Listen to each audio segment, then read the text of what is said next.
Good morning, please be seated. And thank you very much for coming early. Mine is going to be very brief, and I hope all the other presenters will also be brief. By doing so, I'll cut down on protocols and preliminaries. I appreciate all the dignitaries present and what you do in the service of our country at national government level, county government level, independent offices and commissions. Your Excellencies, ladies and gentlemen, welcome to this ordinary session of Iebc, the 24th. It's the first one that I am chairing in my new responsibility, and I look forward to working with you, each one of you, to progress the agenda of devolution and protect our constitution and the ideals on which our constitution is founded.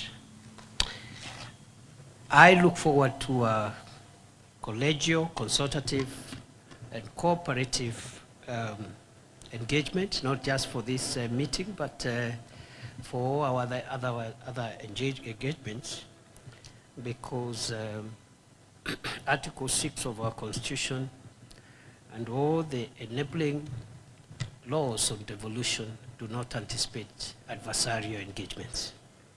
The Constitution says that all our deliberations and engagements must be done in the spirit of consultations, mutual respect, and cooperation. And I think that should really inform us as we go forward. I also want to congratulate the new leadership of the Council of Governors, Chairperson, the Honorable Abdullahi, Governor of Wajir, Pongezi, Governor, Chair, and I wish you well. Vice Chair Mutai Kahiga, Governor of Jerry County, congratulations. And all the chairpersons of, there is a whip, but this is a renewal of mandate. There have been a whip for how many terms now? 2. There are no term limits. So, Pongezi, Governor Sang, my friend, a whip, and all the chairpersons of the various committees of the Council of Governors. I look forward to work with you, each one of you, again to further the interests of our country and our counties. Excellencies, ladies and gentlemen, the Constitution of Kenya has very high expectations on devolution. Very high expectations that devolution will bring more responsible and accountable governance at the local level, at the grassroots, that decision-making and identification of priorities will be more consequential to the people because it's being done at the local level, and more cohesive communities will be formed at that level because governance is being propelled from the local level. The Constitution also creates very high expectations on the issue of allocation of resources equitably to ensure our country develops equitably. And much has been achieved since 2013, since actually 2010, but particularly under the auspices of Iebc, much has been achieved since 2013. And I'm also happy to note that some progress have been made towards implementation of the resolutions of the immediate ordinary session of Iebc. The country is operating under a challenging macroeconomic situation, and that has affected the economic performance for the country, for some time now. As you're aware, the closure of our economy for nearly 2 years, between 2020 and 2021, because of COVID-19, and other global events, including high interest rates in the global market, the war in Ukraine, and a few other things, really affected the economy of Kenya in a significant manner. Meaning, the post-COVID-19 period, starting 2021, 2022, saw a number of things happening that have hurt our economy and our ability, therefore, to generate resources to service the two levels of government.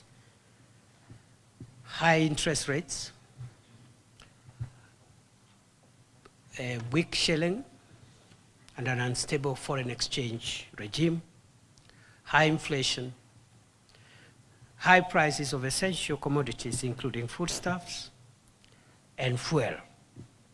And this really affected many countries in the world, Kenya included. Over the last 2 years, the Kenya Kwanza administration has done all it could, and I am happy to report a lot of progress has been made in the last 2 years, such that today the prices of essential commodities, that is foodstuffs, basic foodstuffs and fuel, have stabilized, especially in the past 1 year. Inflation has come down from a high of 9.7% in 2022 to now 2.7%, which is the lowest in 17 years. The exchange rate of the dollar is now stable from a high of 165, 168 per dollar to a stable 127, 129 range for the past 1 year almost. Interest rates have come down. They are decreasing from a high of 15.65% 1 year ago. They had even reached 16% at some point. Today, the central bank rate is at an all-time low of 11.25%. And there is indication that the interest rates will continue dropping. So we have a macroeconomic situation that promises a brighter future, and I can confirm without fear of contradiction that the worst is behind us. The country can only now move forwards. We can only move upwards. And thank you for your patience, because in the process, some of the commitments around devolution, like disbursements of monies to counties and other obligations, have been affected by this macroeconomic turbulence. The pain has also been felt at household levels, and the devolved units being the centers of service delivery and the centers of contact with citizens.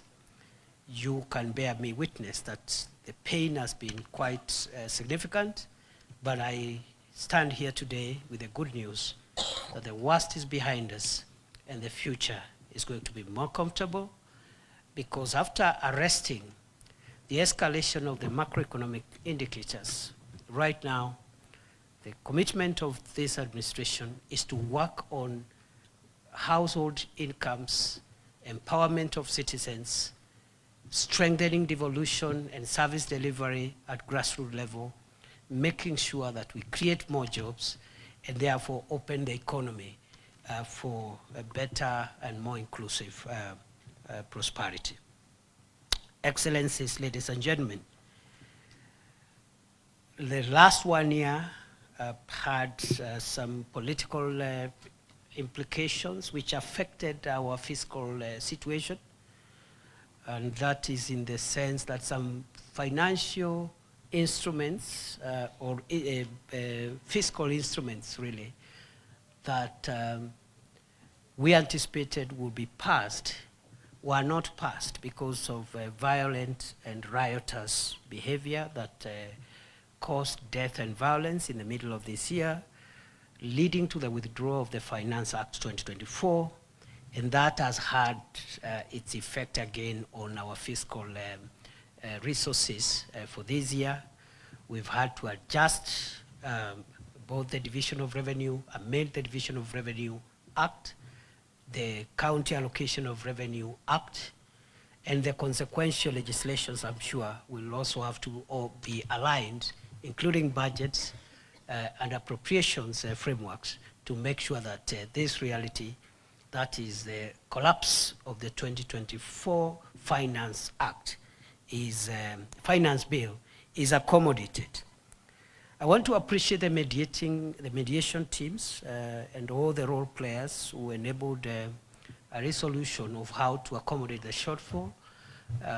Initially, the shortfall was proposed to be 20 billion, but I think that was added, an additional 7 billion was added to bring the total to 387 billion, which again now is what we are working under. Thank you very much once more for the patience during this process. We encourage more understanding, collaboration, and consensus building as opposed to confrontational approaches to sensitive issues like devolution. I want to commend the spirit so far. We have had an issue of timely disbursements of county resources. I am informed by the CS for the National Treasury. Some progress has been made.